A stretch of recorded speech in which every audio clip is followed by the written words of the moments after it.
that they would turn a switch at some time and become a great basketball team and go on a run. And the reality is they're not a great basketball team. Only Houston and San Antonio have fewer road wins this year. Think about that. The Charlotte Hornets have been better on the road this year. The Pistons have as many road wins. That seems impossible. Ladies and gentlemen, the Golden State Warriors are indeed a bad basketball team. A team capable of losing both times Steph Curry puts up a 50 ball. A team capable of losing to the Thunder by 9 despite having 3 players score over 20, one of those players being Steph Curry with 40. A team capable of hanging with the big dogs at home and playing kindergarten level basketball on the road. Despite what you may be hearing across YouTube and other social media platforms, the Warriors are not fooling anybody. First things first, many people may think that the Warriors are completely fine where they are because the standings currently says the Warriors are the 6th seed. But if we take an actual deeper look into the standings, they are only 2.5 games in front of the 12th seed. Yeah, you heard me correctly, the 12th seed. And considering that the Warriors' next 4 games are on the road, anything can really happen. The road hasn't been nice to the Warriors this season, but fans will often be mesmerized by the Warriors' outstanding home record because it's one of the few good things that the Warriors have accomplished this season. However, in a playoff best-of-7 series, a team is required to play at home and on the road.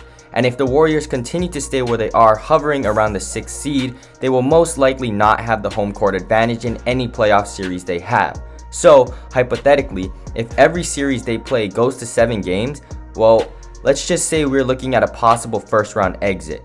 And if there's any evidence of this possible first round exit, look no further than the recent Thunder and Clipper losses. These games display 2 different issues. The loss against the Thunder showcased the Warriors' inability to play any sort of defense. I mean, look at this. The 8 ball on that second attempt. Well, how about this passing once again? It was literally a bang bang, pass, easy dunk. How does that happen? And now look at this. What do you mean breathe? Don't tell me to breathe. Bring me a wide open shot. The Dubs really let Josh Giddey dribble in a circle and then get a wide open layup after. How does a defending champion team allow the Thunder to score 137 points on them? This shouldn't happen against any team, especially a team like the Thunder. But anyways, onto the Clippers loss. This showed a complete lack of effort and ability to rebound. Look at this pathetic effort by the Warriors. How does an entire 5-man lineup get out-hustled by one guy multiple times in a single possession? And now look at this clip. How does Terrence Mann come from the 3-point line and get an offensive rebound in the paint? It's just unacceptable. But layups, dunks, and offensive rebounds aren't the only things the Warriors give up. Here's a comparison you may find interesting. At home, against the Suns, the Warriors shot 19 for 39 from 3 and held the Suns to 4 for 21 on 3s. But the very next game against the Clippers on the road, the Dubs shot 17 of 36 from 3 and allowed the Clippers to shoot 16 of 34 on 3s.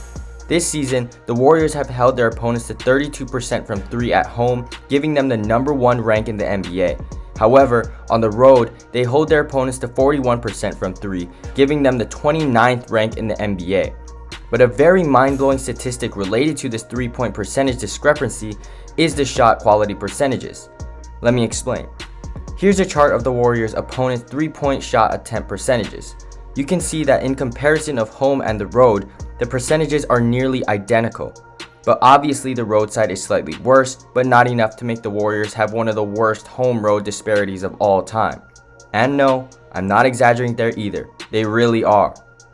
So instead of it being a shot quality issue, it's a shot making issue. The Warriors hold their opponents to 3 percentage points worse than their average at home and let their opponents shoot 5% more than their average on the road. This just goes to show you that the Warriors have the ability to morph from the defending champions that we know into the Houston Rockets. With the Warriors morphing into the Rockets on the road, they're constantly putting themselves into the worst positions possible. They put themselves at a disadvantage from the get-go, and most of the time it is too much for them to overcome. I mean, there's a reason they haven't won a single game when trailing after the third. So after hearing all of this, despite the Warriors' impressive home record, we cannot ignore the negatives that the Warriors have this season, and in this case, the negatives outweigh the positives. So it is safe to say that as of right now, the Warriors are looking at a possible first or second round exit depending on where they stand at the end of the regular season, especially with the return of Andrew Wiggins becoming more and more questionable as the days goes on. However, I do still have faith in the Warriors, but time is running out and the Warriors have still made zero progress in terms of quote-unquote figuring it out on the road. But that's going to do it for this video, so make sure you hit subscribe, leave a like on the video, and comment down below.